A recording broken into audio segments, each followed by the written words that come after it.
Rule 42. All persons more than a mile high must leave the court immediately. 1, 2, 3, 42.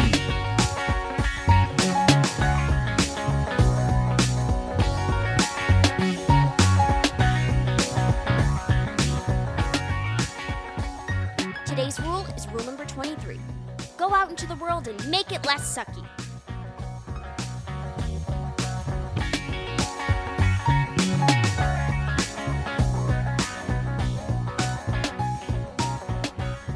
So welcome to Rule 42. I'm Audrey. Hi, I'm Jen. It's very nice to meet you. Likewise. We can't wait to hear your story from your mouth as opposed to Tommy's over there. More shots fired. He is very informative, though. He is. It's also Wednesday, and we've established that Wednesdays are one of those hit or miss days where things either work perfectly or everything messes up and it turns into the best thing somehow. Good. So welcome to our chaos. We have no clue what rabbit hole we're going to go down with. That sounds great. It sounds like my life, chaos and rabbit holes and what, How'd that happen? How did we get here? How are we going to figure this out? Yes, exactly. Everything works out, though. I don't know how it happens, but things just end up working out. Like I said, I am a mother of 7. So my life on a daily basis changes. Routine is no such thing anymore. I barely know where I am from one day to another. It's exciting. It's fun. Being a parent doesn't come with rules, but it comes with experiences that we can share with each other. Yeah, absolutely. And it's like, even if many of us, like you say, it doesn't come with rules. It's like my rule was I just have to not do the horrible things my parents did. I think that's all our guide rule. That's like our initial starting point. Yeah. Like, let's just do better. A little better. I feel like you got to kind of just go with the flow because like it changes all the time. And I feel like each kid is so different that you kind of have to meld to who they are and kind of then let them fit into the whole and kind of all do it together. Yeah. Yeah. I don't know. I've gotten once you get to this number, I get to the point where it's like, I'm going to start doing what my parents did to me. Yeah. Right. That's me. I got the look too. It can work. And it's different having a single child too. And I was a single parent. So, for the majority of her life. Right. And so you don't have there's no tag team, there's no backup. And in my case, it was actually antagonistic, right? Like it wasn't, it was not co-parenting in any way. It was more like parenting and then having an antagonist as the other person. Right. And so, even with one child, I'm glad I only had one child, right? Because if I had to do it by myself and had more than one, I definitely wouldn't have survived. Let's just say it, or someone that wouldn't have survived, right? But it's interesting because you just get such a bond as a duo, right? But then it's also, so it's trickier. So, right, like those lines get tricky, right? Because we are so close and we did so much together just as this duo. And then now as she's getting older and she's sort of her own person, there's a little piece of me that's like, well, what am I? Chopped the liver? Yes. We were a duo, right? He's like, yeah. When did I stop existing in your world? And it's so sad because we know that's the point. That's what we're not going to be here forever. They do need to go out on their own, experience life on their own. But at the same time, it's like we focus so much of our lives on getting them through theirs that when they're done with us, we're like, what do I do now? They all circle back around though, because mine have. I don't want them to circle back around. They come back. And I like them. Like I like the people that they're turning into, and they're fun to hang out with. And I like the adults that my kids are starting to grow into, and they're pretty cool people, which is nice. That's great. Yeah, but I hear that a lot of people tell me that, like when my friends who have kids older, when I say, I just, she doesn't talk as much anymore. I never see her, blah, blah. They're like, she'll come back. She'll come around, and they just keep like, yeah. But I feel like I've been hearing that for like 6 years. No. How old is she now? Timeline that I should be aware of? I don't know, right? How old is she now? She'll be 22 next month. Oh, So, yeah, I don't know. I know people with kids in that age range, and some of them are at this like awesomely stable point in their life where they just matured and like they're so just competent and capable. And you know that they're going to do great things on their own, and they're going to be they're heading in that direction. And then I have friends with kids that are that age, and you're like, oh my God. I'm You're ever scared going to for leave you. your house. I'm scared for you as an adult. Like, how are you going to manage when I'm not here? Yeah. And that's, I mean, I was just talking to my therapist about this yesterday, I guess it was yesterday or 2 days ago, that like, it's, and I also, I teach at a college, right? So I spend my time with 18 to 22-year-olds, right? And then so the whole time I'm raising my kid, I'm also hanging out with other people's kids who are the same age. And they, I think these kids are some of the most interesting and fascinating and brilliant kids I've encountered, but they're also like, oh my God, you people gave us this crap ass world, you know, like they're freaked out. They're like, is there going to be a planet? Like they ask me questions like, am I going to be able to have children? Am I going to live to be your age, Leonisa? How old you? But these are also questions we had when we were kids. Yeah, because well, it's true, and I know what I did because we grew up in the Cold War, right? And it was like, I remember that, like hiding under desks. Oh my God, right? And so I try to tell them that, like that every generation has something that feels existential in the world, and the only advice I say to them is like, you all have great brains, you all have energy and verve, like. Go into the world and make it less sucky, right? And like make it better for everyone, because there's lots of people who are like, I'm just going to take care of my little part. And I'm like, hey, more people who are going to take care of everybody's part. But I do think climate change is the thing that scares many of them, right? And the rise of fascism globally. Let's just throw that out there, right? Like climate change was what was scaring me when I was a kid. Yeah. Remember that there was information, and I'm like, people are thinking it's a hoax. I'm like, we were talking about it in the 70s and 80s. It's only a hoax now because people are... The seasons have changed. Yeah. We don't even have true seasons anymore. The universe like non-existent sometimes. And then like all of a sudden it's like 2 weeks of winter. And then... in the middle of summer. Precisely. Like we had... I mean, I live in the Hudson Valley, right? We're supposed to get snow. We had 1 week of snow. We had the craziest weather in January and February. And then in April, we had like 50-degree days. And then 3 days later was 85. Like it was, and I was like, okay, so people think this is normal. Like it didn't do that when we were kids. That's like what I just reminded. Like, but that's something that people don't pay attention to. Like people aren't going to really look at the calendar and be like, hey, so when my mom was 7, what was her weather system like? Right. Totally not what it is now. Thanks. Yeah. So what do you teach? So I'm in the education department at Vassar, and I teach. So I have different classes. It's not like, it depends on the semester. I love them all. They don't throw things at me. They're very humane. It's kind, because some friends are like, the week before the semester starts, another professor friend was like, they told me I was teaching this. And I was like, yeah, they wouldn't do that to me. Maybe they would. I don't know, but they haven't in 6 years. So I teach a course on, it's called The Adolescent in American Society.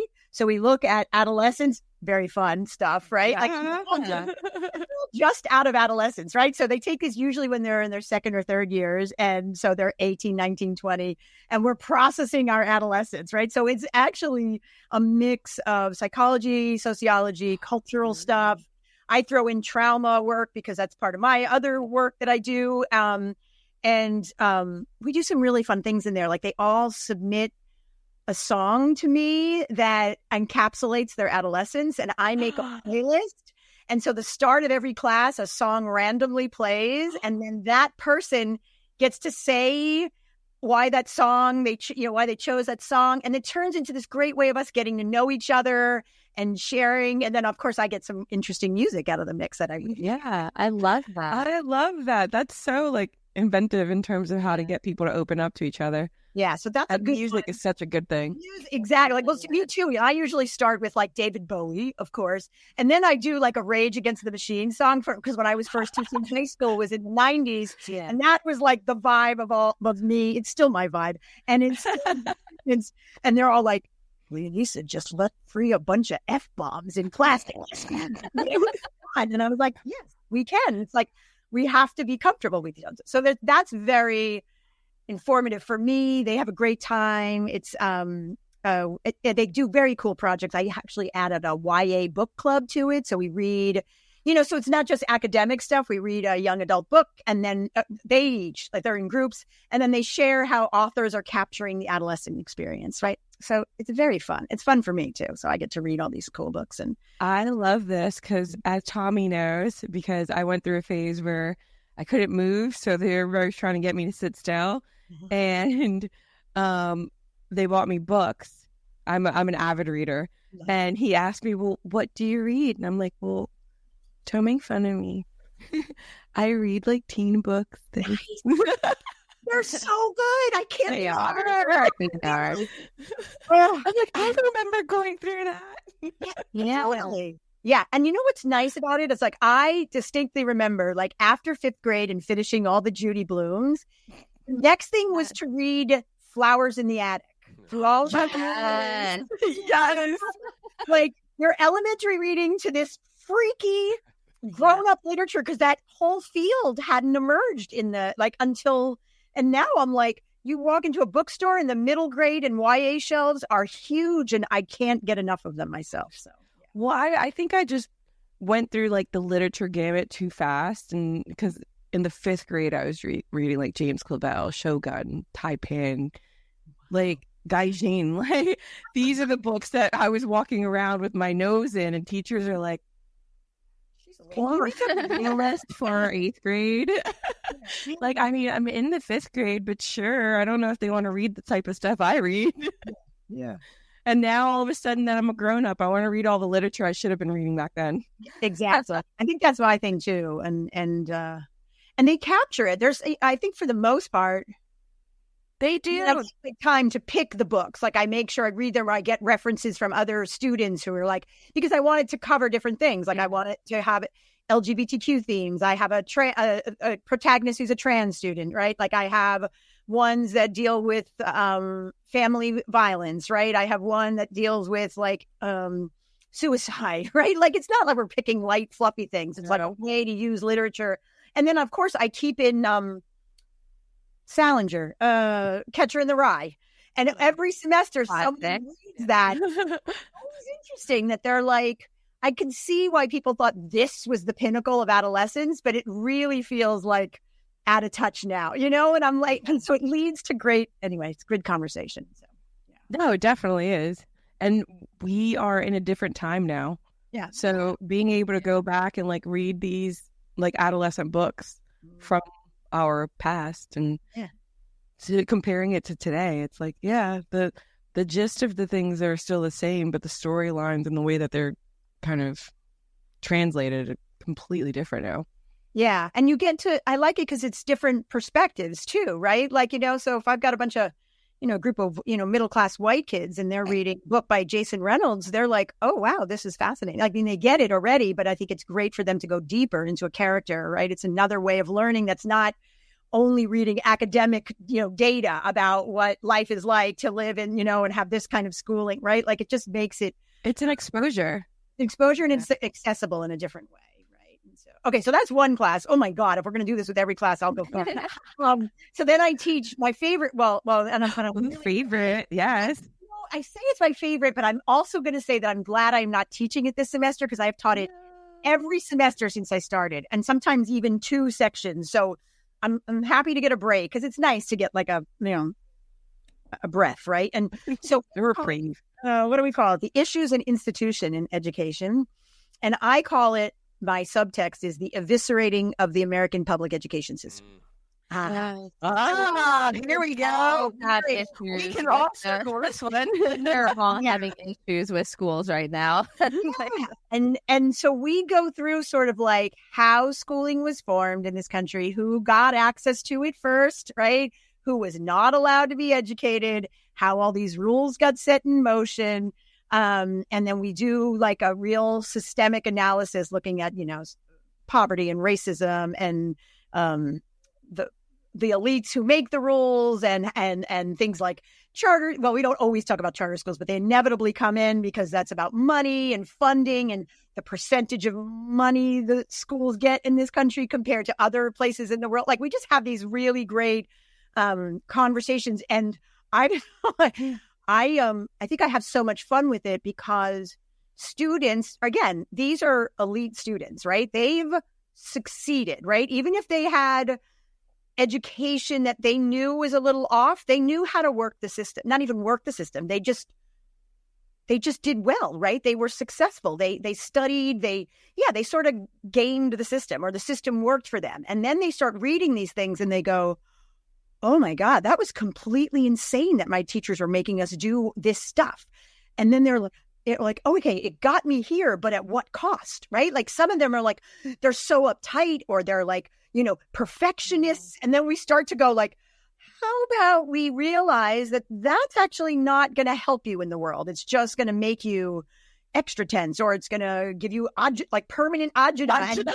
Yeah, you're going to be in 20, like how, yeah. And then I have other kids, because we get a lot of, like, I was a first generation college student. And so I have a lot of first generation students who, when they share their stories, then we just have these amazing conversations, because we really, I should say this, for all my classes, we take a good amount of time to set up kind of like modes of being and like unspoken, I don't want to say rules. So it's more like unspoken agreements of how we'll treat each other, about being honest, but not pointing fingers. If someone ouches, we use this thing called yuck and yum. Like if something hurts your feelings, it's a yuck. And then we try not to yuck someone else's yum.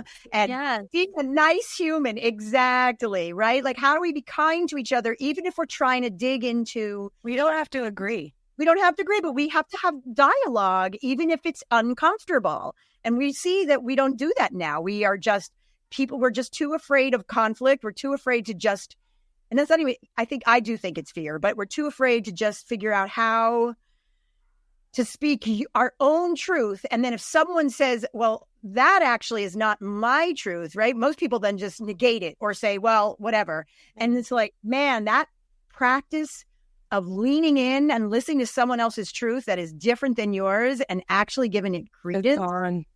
It's so hard to do. And it's like part of my life's work, right? People have lost that notion of it being, it takes a village. Yeah.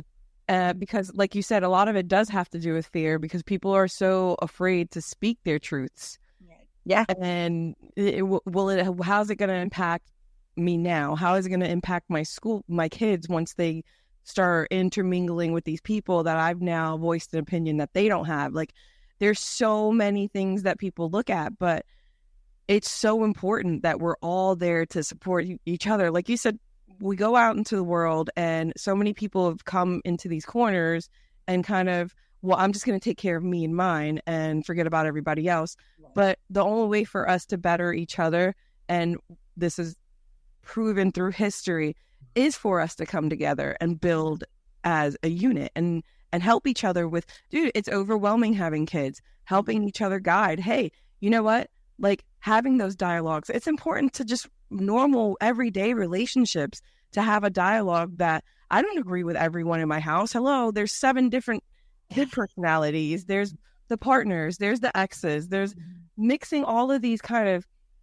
personalities and all of these different kind of emotions, and having the ability to sit down and say, hey, okay, fine, we don't agree on this. Like, you had an antagonistic partner in terms of how your parenting became. So when you lose that, you lose the ability to really be able to raise your child properly, because again, there is no team unit there. Hey. And if it's being lost at such a small level where it's like parent, child, parent can't come to terms with how to raise a child, what does that have to say for the grander picture, like all of us together? Right. Because we're so, I literally saw somebody yell at someone this weekend because their dog was barking. Yeah. The dog wouldn't stop barking. It was barking for maybe 10 minutes. The guy was very nasty about it, but the dog was outside and it has a response to other people, and people were walking around. The dog was doing what dogs do, being an animal. You don't get to walk outside and start screaming at the bear going through your trash and start yelling at another person because your trash got taken. Like, it's just this inability to even have like that common decency towards each other, let alone communicate with each other. So a lot of people walk through the world now with their heads down. Yeah. Well, and they're all their heads in their phone or in technology, right? That's a problem. Right? You're just like, I'm good. I've got this thing that quote feeds me, and you're like, really? I don't know. Yeah, I'm like that's. And I want to share this story, although I'm a little nervous about sharing it in case. Do it. So I've been for like 6 years. I volunteer at this food pantry up by me, and we do a farm stand every Tuesday where we get fresh food from local farmers, right? And it's for typically it's folks who are receiving services from the food pantry, but anybody can come, right? And it's volunteer, so it's all staffed, and most of us who are doing the volunteering are white people. And we have in my county, which I love about my county, and one of my friends is one of the founders of an organization to make this happen. He's an Episcopal priest.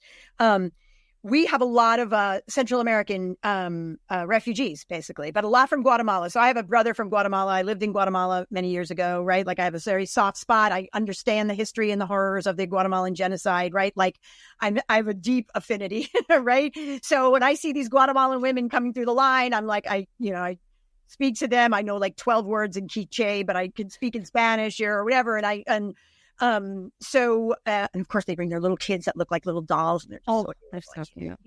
But anyway, yesterday, a woman has her baby in a stroller and a couple of little ones. And then there's another woman, maybe, and this a white woman. I usually do the bar backing, right? Because I'm a little stronger. Most of the volunteers are much older, right? So I grab the heavy boxes of veg, or whatever. And, this woman on the line turns and is yelling at this woman, like screaming, back up, stop hitting me with your shopping cart, like just going off on her. And, another volunteer and I who've gotten to know each other well, we're like horrified. And one of the volunteers is like, you should tell her she's rude, like basically piling on top of the woman who doesn't speak English, barely speaks Spanish, and has got 3 little ones in tow. And then you start like, they're so pushy, and they're talking about them. And I almost threw up, but I didn't. Instead, I turned to the friend and I said, did I just, and she's like, oh yeah, you did. And I wrote an email and I was like, we're here serving people who are needier, right? People who still have dignity. And yet this person is yelling. And instead of protecting the more vulnerable, you're piling on as the face of this organization, right? Like, and so I ran out and I went up to the woman and her family and said, are you okay? Just ignore that woman, don't worry, and she said, I know, senora, whatever. And that was like it. And then I wrote an email to the director and she was horrified. And I didn't write an email just saying like, these people are jerks. I said, listen, I do this work. I'd like to do a training in cross-cultural understanding and how, so now I've just added more work to my list because that's going to be on my list, but it feels really important. I mean, you did take out a class. Mm-hmm. I know, like maybe I should charge money. No, I'm but like I'm willing to do that because you're willing to help people guide them and understand what their choices and what their words are doing. Exactly. With knowledge. That you're educating them. That there's nothing like that's an amazing thing. Most people don't want to be educated. They stick with the ignorance is bliss theory. Yeah. Exactly. The less I know, the more I can just their little bubble. Right? In the bubble. Exactly. I mean, to go to the technology thing is like that's one of the things that makes that bubble so powerful, right? Because of algorithms and whatnot, we are in these echo chambers and we only hear people who think like us, who look like us, and then I just think about young people, body image stuff, all these things that are being so many. And you're like, I don't know. I just wish there was a way to break through. Well, I don't know. There is a way, but people have to be willing to do it. To your earlier point, like the folks, if they're not willing to do it, it's like you can't like drag them, right? You have to just try and maybe find someone who's close, who wants to have the dialogue, right? And they start to go, this is actually helpful having these kinds of conversation. And maybe they tell someone else. And like, I And just, those relationships do exist. Look, I have friends that are on completely different pages than I am, but we don't go at each other and say, well, you're wrong. Well, you're wrong. It's like, okay, well, I feel this way and this is why. And X, Y, and Z. You can look at these examples in terms of like how I got to this point in my mind. And then the other person will sit there and say, okay, well, and that's great. And I hear you and everything, but this is what I believe and this is why. And then it just moves on from there. It doesn't become a, well, you're wrong. And like, I'm right. And my facts were more like geared towards me being correct. And yes. right. And no, that's all it is. Now I've gotten a different perspective on something that I feel a certain way about.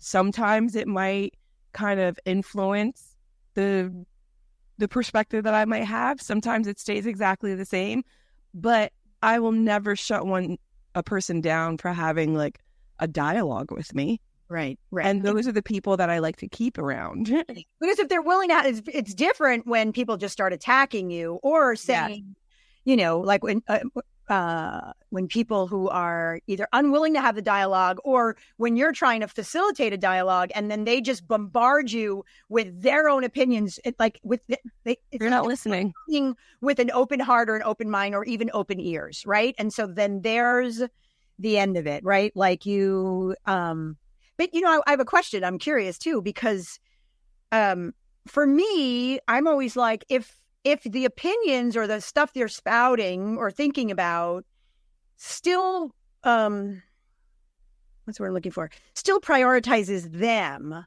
versus having something more inclusive. I get very upset when I see things like, you know, massive deportations, right? Or blah, blah, blah, you know, and I'm like, okay, so my grandfather, right? Like none of us here, unless we're indigenous American, right? Native American. And from here. Is an immigrant, right? Newer than others. Like I'm like 110 years in this country, my line, right? Some people a couple hundred, some people 50. At what point did people start saying that this is no longer a place where people are welcome, right? And so when we spout this information, you have to go, well, wait, if it served you, why is it not okay to serve someone else now? Like that's for me is also just thinking about how do you put it into a question that says, you know, maybe if it gives you perspective, right? Some people are never going to open to the perspective. You know what I'm saying? Like, you know, when you say, well, at one point in time, your parents were in those shoes or your grandparents were in their shoes. So how did you get from A to B? Explain that to me, right? Yeah.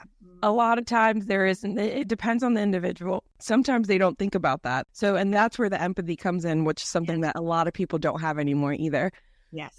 It's hard to relate to somebody's situation when you're not in their shoes, when you don't have any empathy. Right. Because it's all about, well, like I have such a short lifespan and I'm here now. Why would I care about somebody that I never met from like 3 generations ago? Right. Or somebody on the other side of the world. Right. And I was having, oh God, I don't know who I talked to anymore. It was a you know, I'm like, my brain is so full up. I'm like, okay. But, empathy, we also often use empathy as an excuse. We're like, well, some people are empathic and some people are.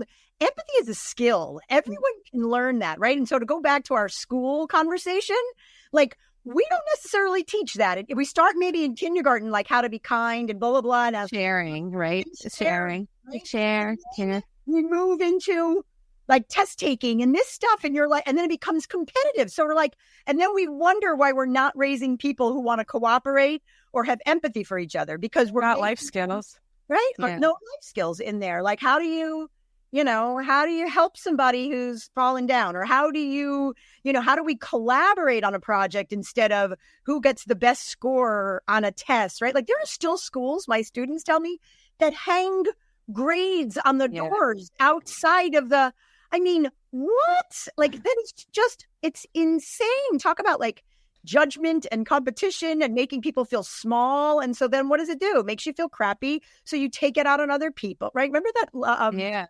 Volkswagen commercial where people would see the Volkswagen Beetle and they'd smile and then they'd pass the smile to somebody else and pass the smile, but it was all based on a VW. Yeah. But I'm more like, what if we took, instead of it being ready to laugh, it was like, I helped you and we collaborated and cooperated, we're kind, and that makes me feel good. So then I go and help somebody else and we, pass it forward. Well, I feel like paying it forward is like, I remember I used to, with my kids when they were all younger, we used to go and try to do something nice for people just because.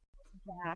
So like, let's go back to some basics and teach our kids like basic skills, like being nice to one another. And then also, like a step further, let's teach them stuff to make them nice, like good adults, productive adults. Like, well, I want to ask Leonisa something on that vein, Jen, because we're in a society, and you mentioned phones earlier. We're instant judges, so we're all like these little Caesars on our phones, like liking and not liking things, and that currency affects people deeply. I mean, all of us have daughters, and that's particularly hard on them. To see, oh my God, my post got 12 likes, and why isn't anyone liking my outfit? And someone, and then the comments, and then that's backed up by television and television news. They're not discussions; they're just attacks. I'm going to attack you, and I'm going to attack you, whatever side you're on, wherever you fall on any issue. It's always instant judgment. That's because each news agency represents a certain opinion and a certain mind, right? But they're also based off of what's coming down from the top. So because they're all corporate and they all have whatever. But it's all about advertising dollars anyway, so it doesn't really. There's nothing that, having worked in TV for 20 years, that's all it's about. Yep. And I think that instant judgment really affects us. And that I watched Anchorman. Yeah, well, there you go. It's the opposite of empathy. It's like it is the opposite.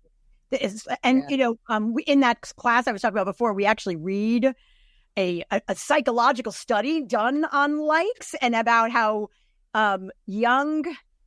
I think it's mostly young women or girls, like maybe it's high school or between like 14 and 22 or something like that. And it's them looking at like someone, they were tracking their brain activity and their liking activity. And they found that they would like things that other people liked, or they would like things of something else they'd seen that fell into the category of things that were valuable according to the advertising standards, as you're mentioning, Tom, right?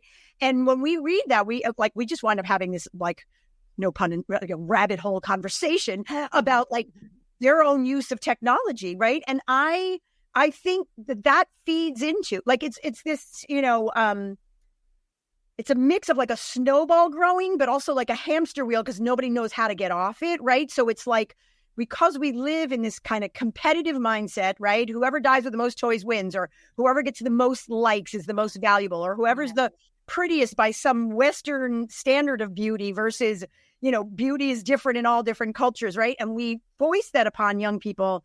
And then because they've come out of schooling that also says you have to be the top of your class, you have to, get A's. There's only one right answer. That's another one that drives me bonkers. That is, that's bullshit.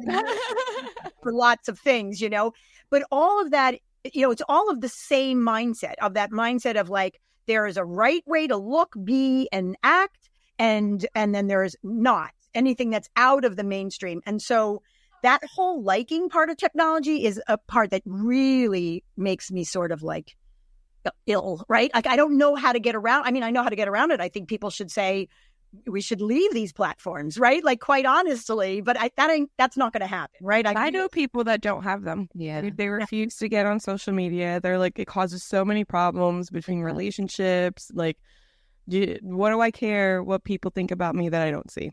Right. Yeah. And so my field is, it says you've read, and Tom probably told you, I do peace education, right? And so when you were saying about redoing the school system, and even to your point of the like and non-like, right? Peace education, it sounds very fluffy, but it's not at all. It's deeply critical. So everything we've talked about, how to have conversations, it's necessary. But part of that too is how do we, it would be so interesting to have a conversation with a bunch of 12-year-old girls, right? To say, if schools, can you and some schools do this. My daughter, her middle school had a class called, I think it was called Adolescent Issues or something. And they would sit around and they would honestly have these conversations with a faculty member that they got to know really well because they were together for at least a year or two. I think it was maybe all 3 years of middle school. But most places do not set up spaces like that. And so if we were able to do that, then your point, Tom, we could have conversations that this research is saying, why are you liking it? What do you think it's doing for you? What is it, because they are getting these little little endorphin and, little buzz from it. These neurotransmitters are yay, this feels good, and then the sink is really low, right? So I hit this really high crest, but then the trough is like in the sub basement. So then they need it again, right? It's like, it's a vicious cycle. It's a vicious cycle, and it's actually an addictive cycle. It's not unlike other things that make us feel good. And I know that when I'm having serious mental health days or whatever, the best thing I do is I just don't go on to any of it. I mean, the only reason I even keep it is because I have a little nonprofit that I'm, trying to keep out in the world to invite people to events that are about peace building. But I'm like, I'm about to hire someone to do it so that I don't have to use it anymore, because I find it completely unhealthy for me, right? And if it's unhealthy for me, it's unhealthy for someone in formation, right? Like I'm an old broad and I know it's bad, right? If you're like young people who are just making their way in the world, right? And I think when that same middle school Rafaela went to, we had they had great meetings with parents about technology and social media. And what was great is we all had a united front to be able to tell our kids phones. Like I think Graf got her phone. It was kind of too early, but it was because it wasn't with me all the time, and it was New York City, and she traveled alone, and I needed to not lose my mind on something else. I'm so anxious already, right?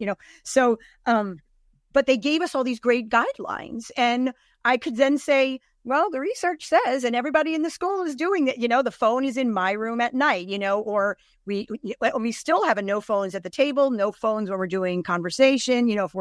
If we're watching something, it's only one device. So it's like we're either watching a movie or you're on your phone, but not both. Like getting a little harder to enforce it because she's an emerging adult, but she knows that I started that when she was 12 or 11 for a reason, so it's in there somewhat, but I don't know how many families have guidelines, right? Like, I mean, right? No, there are some people that are always on their phones. Even like you go out to restaurants and you can just see sometimes like the other tables and everyone's on their phone. And I'm like, what happened to just like spending time with your family and actually having a conversation? Like, I don't know. We were in Disney. Yeah. Oh, yeah. And one of the experiences are like you can eat like breakfast. You can have meals with like the characters. And we go to breakfast, and there's all these characters walking around, and there's like a table full of grown-ups with some teenagers and like one kid. That's where we were sitting. And then there's this table full of like these kids that are like 9, 7, 12. And these characters are walking around saying hi to everybody and engaging. And they were just sitting there on tablets. Every single one of them with their headsets on, and we're not engaging with anyone at the table at all.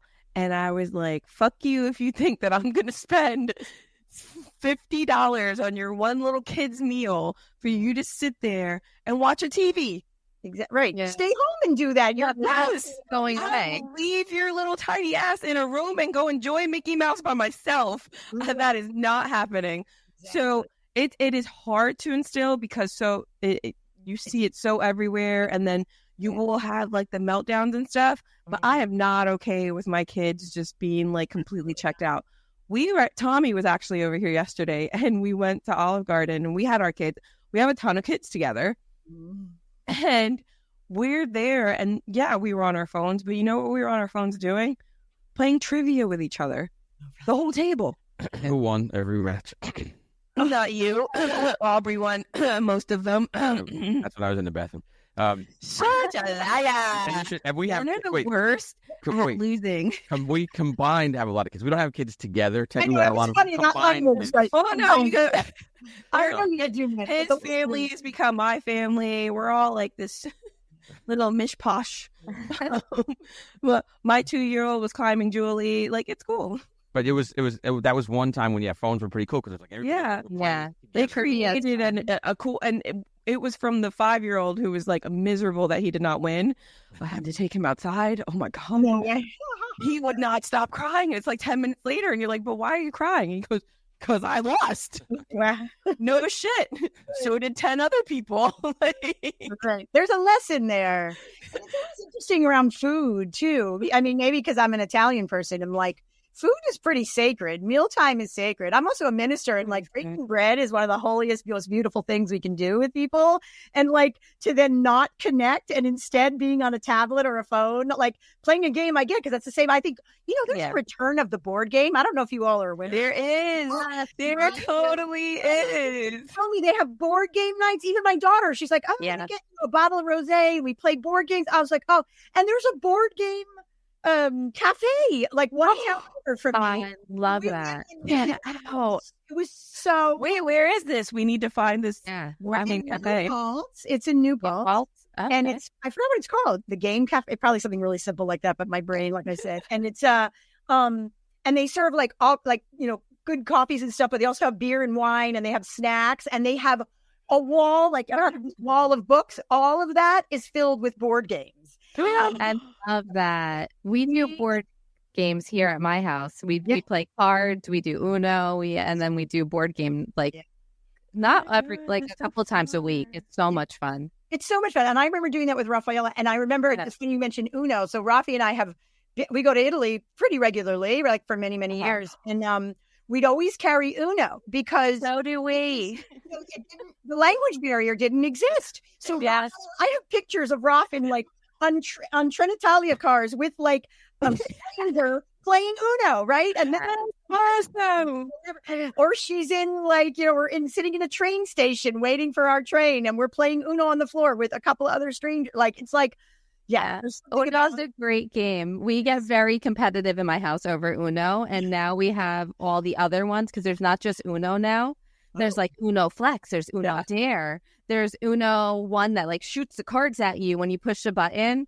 So everyone gets very competitive here, and it's like we do all the Unos. Yeah, and I do like the collaborative games too. Yeah. Like that's like one of my students for her thesis.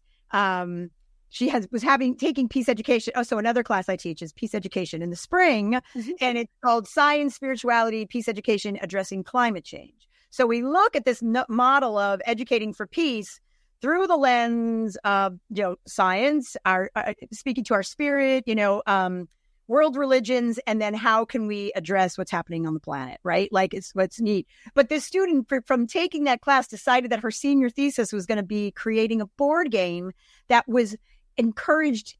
She piloted it too at we have a nursery school on campus, and which is very cool. But I think she piloted it there, and it was a deliberately cooperative game that they all had to work together to get to the final thing, which was like to put out a fire, like some emergency happens, and then they all get tokens. And so I have to follow up with her because I feel like it's such a great idea. I want to encourage her to build on it and see where it goes, because there's we were playing this game called at the game cafe called Tokyo Express or something, where you have to build a subway system, and so you sort of have to work together, but then you also kind of want to make. Anyway, I don't know. It just gets. It's also competitive. Part of his hands so he just would knock everything. We were like, we can't play this game. Your hands are too big. Forget it. Right? So, my brother and I were like, you jerk! You keep ruining our subway. But anyway, my point is that the peace education part is can be done just by having like the board game nights. Like, how do we? Because you're not going to then. You might find points of entry for conversation. You might find ways to talk. You might like, so 2 or 3 weeks ago, the Kingston Common Council, right? I live between New Paltz and Kingston, New York, right? So that gives you where Rosendale is. It's about, right? It's a block, right? No, I'm kidding. It's more than. There's one red light. Wait a minute. No, okay. No, there's a couple more. We're small. We're lovely. Our nickname is the People's Republic of Rosendale, just so you know. Oh boy. Right. And so we, anyway, a member of the Common Council, I'm part of the Kingston Interfaith Council, which is another way of how we bring people together. Right. And that's also self-selecting. Right. So I'm a Unitarian Universalist minister, and I'm part of this council where we have, it sounds like a joke, but we've got a rabbi, Episcopalian, right? Like we've got a reform. No, we've got like one of everything, sort of, right? And our goal is to figure out how to work together to address issues in the community. But I said self-selecting because there are people who have chosen not to be part of this interfaith council because they maybe didn't agree that we think that our LGBTQ siblings have rights, right? We believe those. And so they were like, well, we probably shouldn't be part of this. And I'm like, why? Like that, if you're believing in unity, right, and want to serve the community. And so that's where, right, that question of dignity and care comes into place, right? So a person from the Common Council, which is the legislature, came and said, we're having issues. Can KIC do something with us? And we, to our credit, a couple of my minister colleagues that, said, we need to do that ourselves. We have great conversations, but we are missing people. Like, so maybe we are ourselves a little exclusive. So why don't we do a thing? And so I led it, facilitated it, and I had a few of my colleagues lead these table discussions. And this thing, you should look it up. It's called the World Cafe. And what you do is you invite stakeholders from the community to come together. And we had about 21 people. So we set up 3 tables. You make it look nice. You put tablecloths so it doesn't feel like a workshop. It's like tablecloths. I picked flowers from my garden, put it on the table. We got really good Greek food, right? So everybody ate first. So no hangry, And then you start at one table with a facilitator. And, I'd introduce the, covenant or agreements, right? How we're going to speak to each other. We talked about the issues we felt were in the community. We wrote them all down, and they're intense, from the little things to the big things. But once you brain dump them, then you put them in the room, right? And people feel like they're heard and that they're there. And then we did a simple thing of asking, the first question is, what is community? And they spend 15 minutes either writing on Post-its or having a conversation, and the facilitator at the table was, recording things on a big piece of paper. And then I'd say, time's up, blah, blah, blah. And we'd switch them around. So they would be with completely different people. I had to come up with this little system of dots, colors, or whatever, right? And then we'd say, what makes a healthy community? I can't even remember the question. It was something like that. It's like 3 questions that just went deeper and deeper. And by the end of the night, there were so many conversations. And then, we I led a group debrief at the end. And people were like, we need to do this again. And every one of us, this was interesting, every one of us should invite somebody who was not represented in the room, right? We should invite a young person, right? Because it was mostly people over 50, probably, maybe over 40, let's say. They're like, wouldn't it be interesting for everybody to bring a 20-something to this conversation? Yeah. Wouldn't it? And then they were like, what if we also had workshops? Like, could you do workshops for us on like how we can listen, how we can speak without barking, like to your point, or Audrey earlier about like just yelling or having to be right. How can we share our opinion and then listen? And I was like, sure, we should do all those things, right? And it's so important, but we don't, well, what am I trying to say? It's important to do that at these community levels, right? Because I get bogged down and freaked out about the state of the world, right? And then I just get paralyzed and I crawl under the bed or I just lie on the floor. That's my thing. I just lie on the floor and I can't do anything. And Michael's like, oh, it's floor time? Yes, it's floor time, right? And then when it's done, we're done with floor time, I'm like, okay. And then I remember, oh yeah, you do it here, right? Like, yeah. I do it in Rosendale. I do it in Kingston, right? We do it in our county, whatever it is. I do it with my ministerial colleagues, like however we can, or my daughter, right? Like when she's not living into our agreement to be honest and directly communicative, I'll just say, we started a rule many, many years ago, as soon as you became verbal, that we were not going to be rude to each other. We were going to speak honestly and kindly, And then she'll, I know. And so it's funny. Throwback is like when she was like 5 or 6 and we would have tension. She started this. She said, we would have like a moment and we'd have to break apart. And then she'd come in and say, can we start over? Oh, I love that. I said, yes, we start over. So we still do that. And I think that's sort of the work to do is like when you get to that heated place, someone has to take a breath and say, let's start over. Right. Like, but we're not doing that. We're not trained to do it.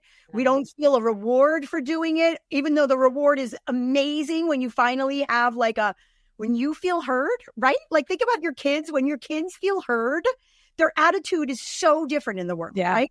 Same as adults, right? Like, yeah, we're trained to win. And that's, yeah. We can all win. We don't, we don't. Right. So that's the problem. I think we're trained to win in sports and life, and that's just it. We're all successful in different areas. Like there is just a purpose for all of us. We can't all be perfect in one area. That's why we all specialize in something. All of our minds don't work the same way. I'm an over communicator because I'm an overthinker. Right. Yeah. So if you're not very just blatant with me, I will translate what you were telling me 5 million different ways. Right. When you could just be very honest and open and tell me exactly what it is that you intend to say, just say it. And people will receive text messages from me that are about this long because I want to make sure that there's nothing missing and there's no and then I'll follow it up with, do you understand what I'm saying? I can try phrasing it a different way. I just want to make sure we're on the same page. Yeah. Because I want to know that when you're speaking to me that I'm understanding clearly what you're telling me and I'm not going to process it differently. And people just don't communicate anymore. There's a total disconnect. Yeah. I was adopted when I was 10. And I remember they would sit down when I would do something wrong and they would talk to me. Yeah. And it would be an hour later. And all I remember was looking at the clock going, what the fuck? Why am I still sitting here? Can you just hit me and we be done with this? Why are you still talking to me? And it drove me crazy because I just wanted that instant, okay, you're mad at me. Well, hit me. And then I'll leave, you'll leave, and I can move on with my life. But it was that, no, you need to understand what it is, why I'm upset, because I'm not upset at you. I'm upset at the behavior you're exhibiting. Exactly. But if I didn't have someone telling me that, and I didn't have someone that was patient enough to sit down and explain that to me and explain that, I love you. We just need to be on the same page. So why? What did I do that made you do this? Or how can I help you? And it was whoa. Yeah.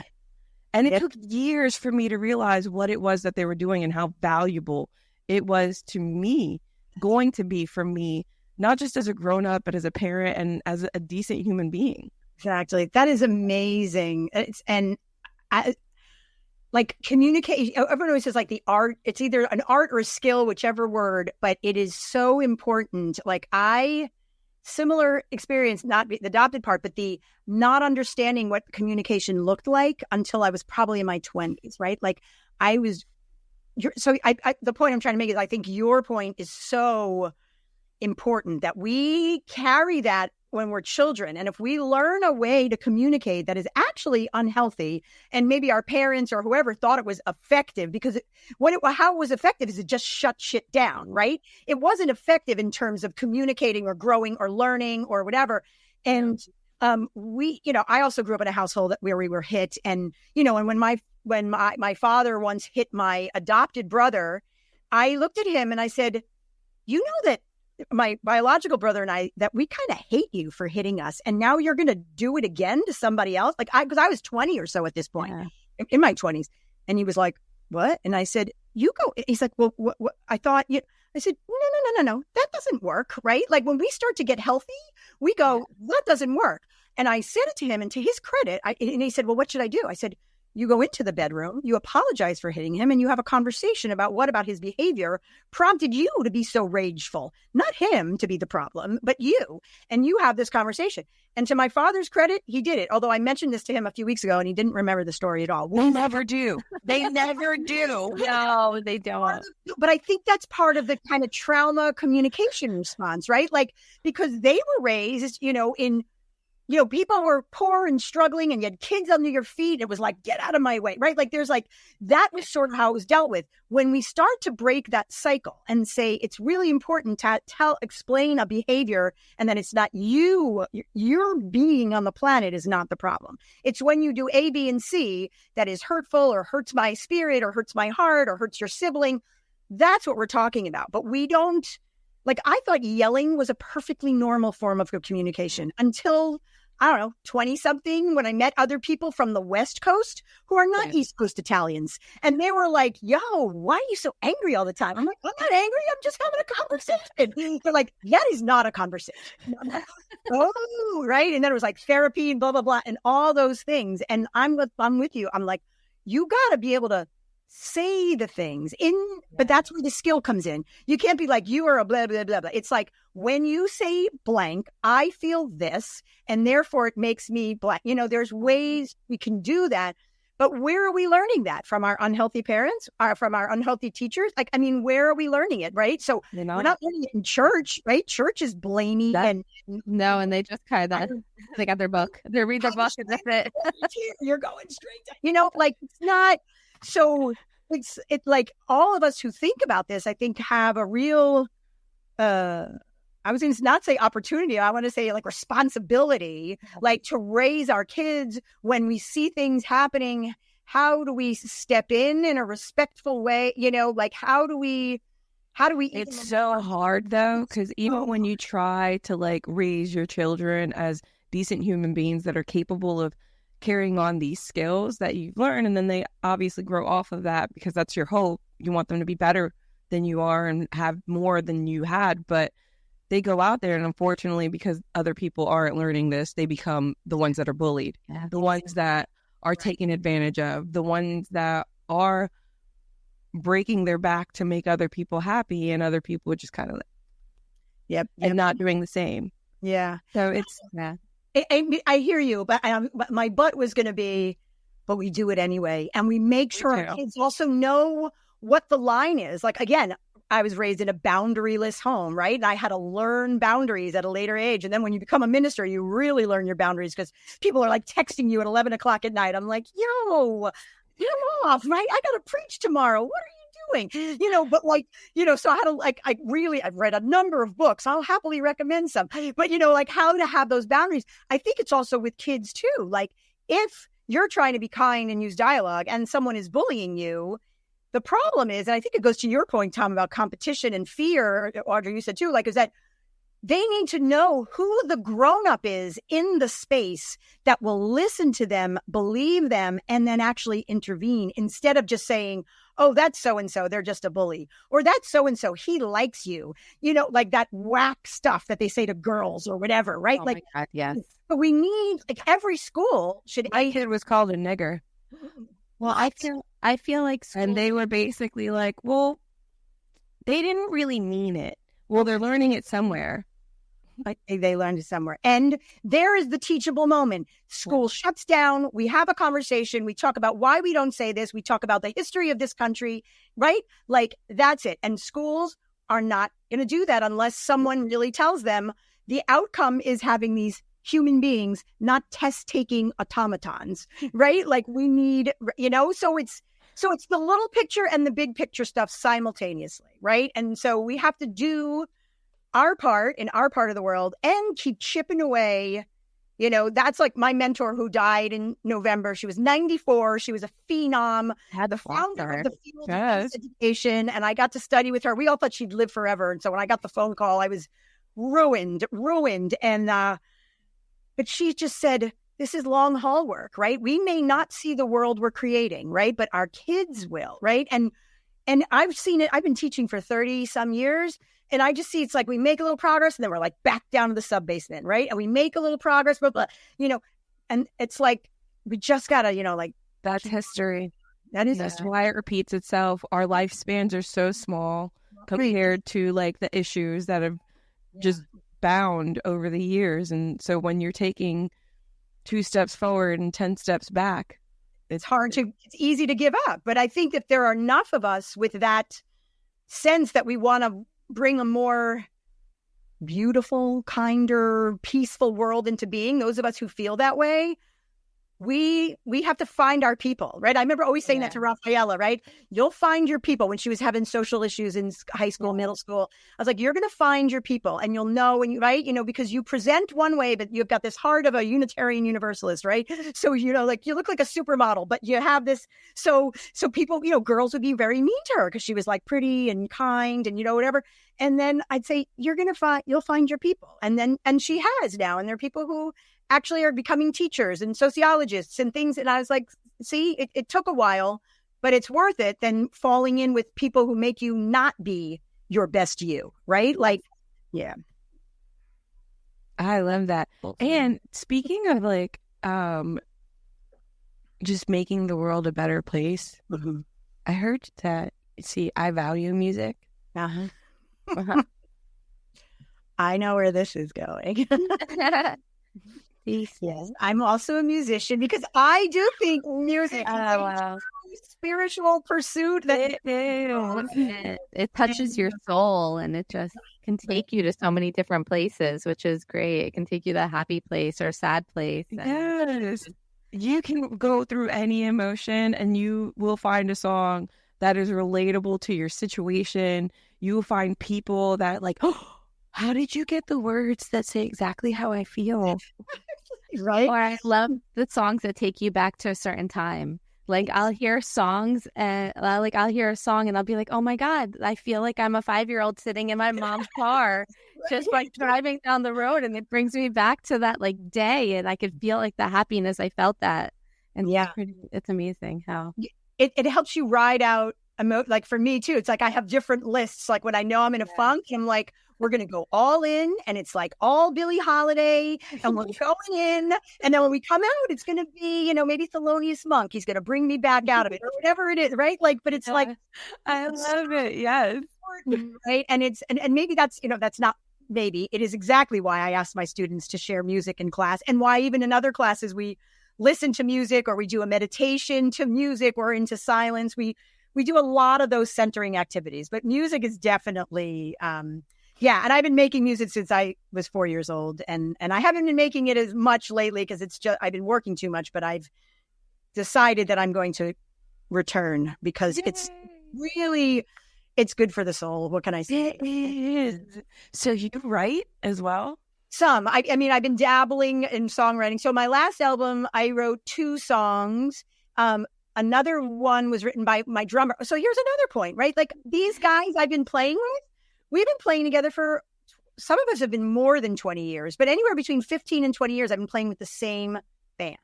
So we are not just like, sometimes like singers are like the person out front and blah, blah, blah. And I'm like, no, we are like, Rafi, when she was little, they were like Uncle Justin and Uncle Jess, right? Like they were part of our family. They still are, right? And so we have such an amazing time together. It's like so completely uplifting. And I'm sure that gets, translated to an audience because they see us laughing at each other, or, or giving each other the secret language, or, so we've been playing together, and we do mostly jazz, but I've written on all my albums, that first one, I wrote that one.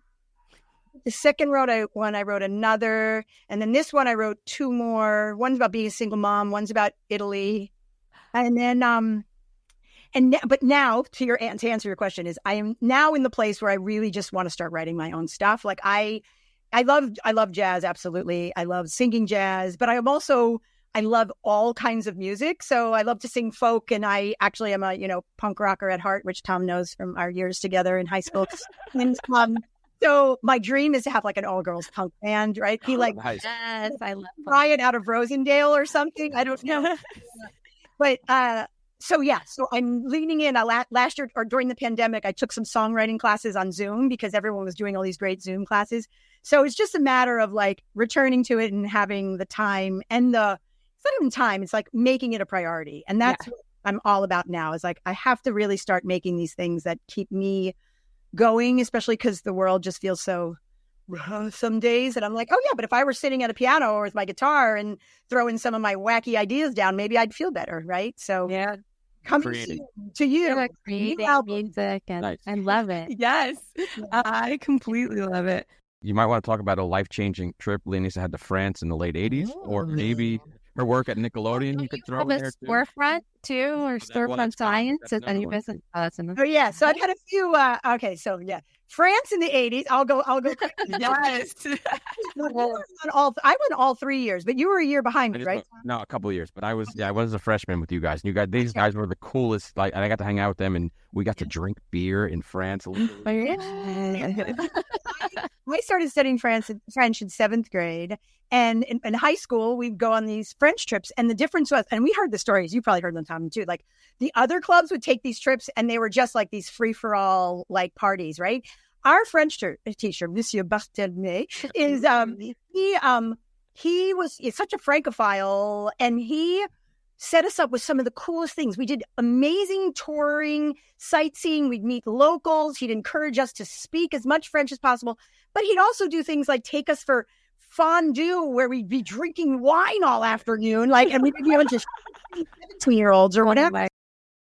And then we'd go to other places where beer was on the menu, right? So, but I can say it changed my life, because that's when I was like, I'm a European. That I'm all in on this travel thing. And from that point on, like, committed, traveled all over and like dug in, and then have added more and more languages because he just instilled a love. So I learned French, then I learned Spanish because I lived in Guatemala, and then I learned Italian because my daughter was born. And I was like, how come nobody in this family speaks Italian? I'm like, this stops now. So Raphael and I started Italian lessons when she was 2. And so now I'm approaching. That's amazing. And we go all the time. And anyway. And so then, we also had this very fun, I'll tell that another time, maybe. You can't start with, we always have like very fun. All right. So one time, we found this little island in Italy, an island in Italy that when we found it 12, 13 years ago, Americans didn't go at all. It's called Ischia. It's off the coast of Naples, near Capri. Most people go to Capri, but Capri is very expensive. Ischia is like mostly Italians or German tourists, right? So, and it's hilly and crazy, and to get there, whatever. So we were like, we're going there. And we met this amazing family that basically adopted us. So we would go and visit them. And we've seen them year after year. And to such a point, when I then met my husband, Michael, I get this, Rafi and I are there, and they're like, Ma Leonisa, who is this man you're marrying? We must meet him. And I was like, oh, okay. So like, you come for Christmas. And so we got married in October of 2017. And then the 3 of us fly to Italy. We spend Christmas with our friends on Ischia. And they were like, it's amazing. And they loved him, but they in Italian said, lui è un uomo di pochi parole. He's a man of few words. And I was like, well, he doesn't really speak Italian. but they liked him, and we've been since. We spent 2 summers ago. We spent 2 weeks there, and whatever. It was very. Has he picked up any Italian? He has. He's been practicing a lot, and I host an Italian conversation group with him and some other friends. He's been getting better and better. It's mostly about confidence. It's all about practice. I feel I'm trying to learn on Babbel. I'm teaching myself Italian because I like languages. So I'm trying to. He does Duolingo every day. He's like a hardcore Duolingo, and then I speak to him, and then we go to Italy, and I give him tasks. Like you have to go order this. It's right. So he's getting comfortable. So one time we're in Ischia, and to go back to music, the friends say, oh, we have this jazz band playing tonight. You should sit in with them. So I go up and meet the guys, and they're like, we have a singer from New York. And I was like, oh God, right? Like, so I sing some songs with them. We have a great time. We wound up hanging out with them like until all hours. Raphael was like asleep on me. I don't even know. I'm chatting with these guys, and they're like, so we're playing in Procida, an island, one island over next Friday. You should come and sit in. I'm like, okay, that'd be great, because we hadn't been to Procida, right? So we take the boat over. We get there early so we can go to the beach and blah, blah, blah.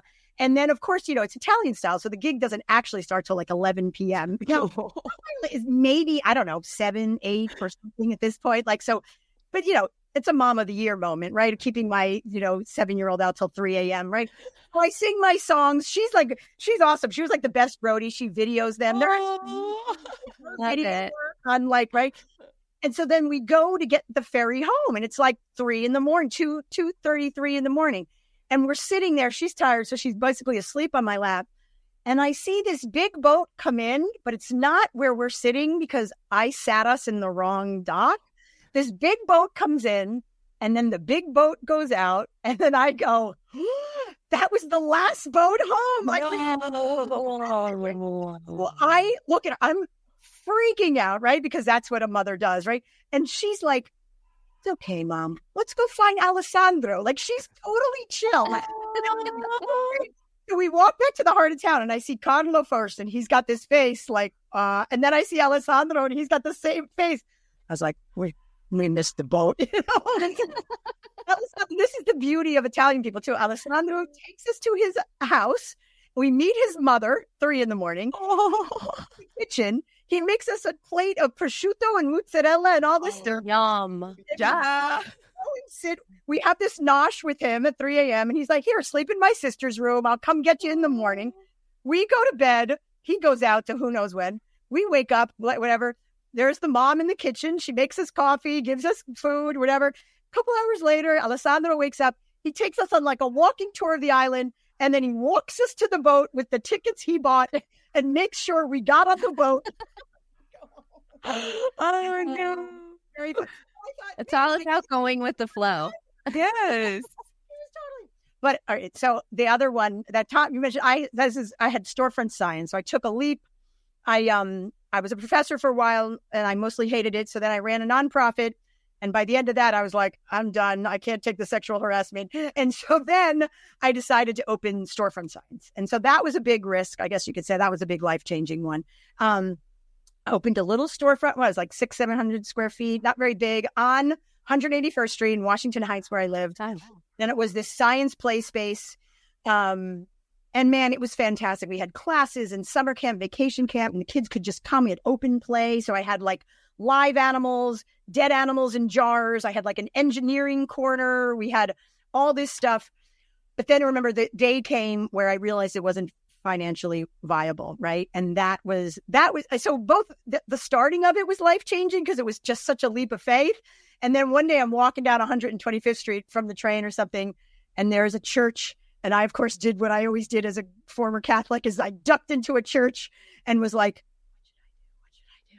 And I walked out, I called my dad, I said, I got to close the shop, right? Like I can't lose my house. You know what I mean? Like I have to be. And so we closed it. And then instead I became the itinerant doctorate. So I made it I would just travel around and do science in schools or in the parks department so I don't regret it. But it was definitely a risk, but I felt like I still say when people talk about it, I'm like, maybe if the timing were different or if I had a different partner, if I wasn't a single parent, it would have been great, Oh, it was such a cool spot too. And it was great for the kids. It was just like, yeah, like Lena said, you walk in, there's like a dead pig fetus in a jar. You're like, oh, what is this thing? Oh, okay. All right. And I still have all those jars in my basement if anybody wants to come see them. No, the kids and adults loved it. It was cool. It was cool for families. It's just fun.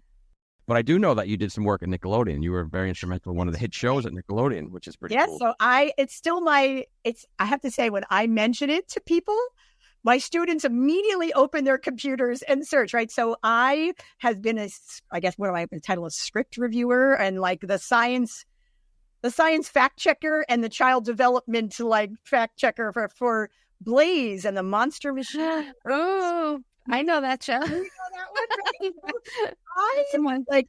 Yes, I'm eternally grateful for Tom for introducing me to that. It was like I was at a time where I was just like, I need some work. I needed to, and I put it out there in the universe. And Tom gave me a shout, and I worked on it. I think I think I did my last script a couple weeks ago. It was 7 years. I think I worked on it. Yeah. That show went forever. Who could have?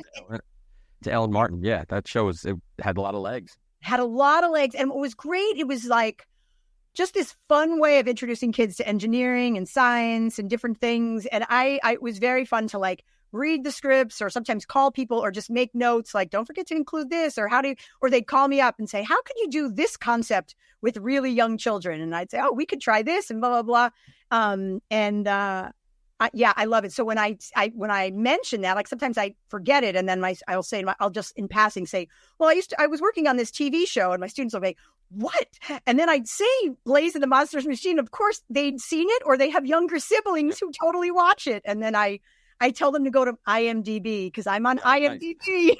Instant street cred right there. Instant street cred. Exactly, Nickelodeon. So yeah.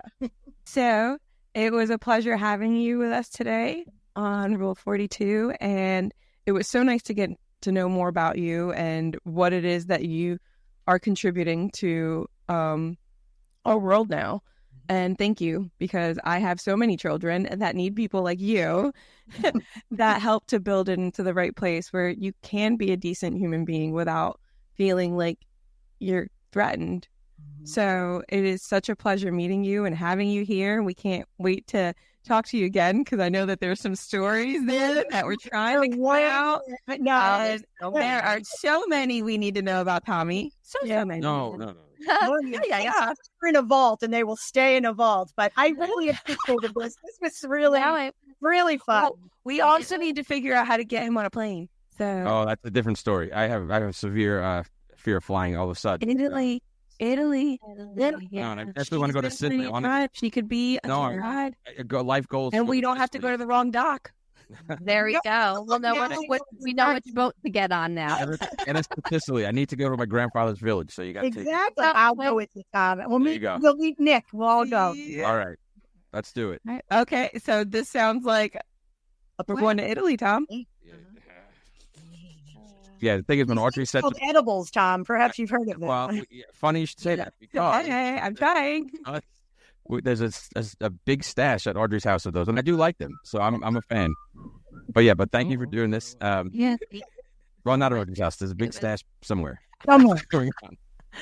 Right at his desk. Yeah, thanks for doing this, Lee. Thanks, Sarah. Thank you so much. It's such a pleasure meeting you. And where can we find you? So I have my own website, leonisaardizzone.com. And you can also, I wonder if it links, you could also go to my Peace Education Center, which is pechv.org. So those two websites. And then I'm on reluctantly on Instagram at Rev Dr. Leonisa or at Peace Education Center HV. But you're getting someone to handle that for you. So I am, and I cannot wait to hand that off. I get it, and I totally get it. Thank you, and have a great Wednesday. And thank you for going down this rabbit hole with us. My pleasure. We enjoyed talking. Thank you so much. Thanks, Leonisa. Bye. Bye. 1, 2, 3, 42. Rule 42 is hosted by Audrey Cruz and Jen Burke. It is produced and edited by Tom Smith. The opening song is Rule 42 by Eddie Carr. Rule 42's artwork was created by Aubrey Cruz. And I'm your announcer, Molly Smith. Thank you for listening to Rule 42. We hope you enjoyed the show. New episodes premiere every Thursday on all podcast platforms. Please subscribe, share the show, and leave us a 5-star review on Apple.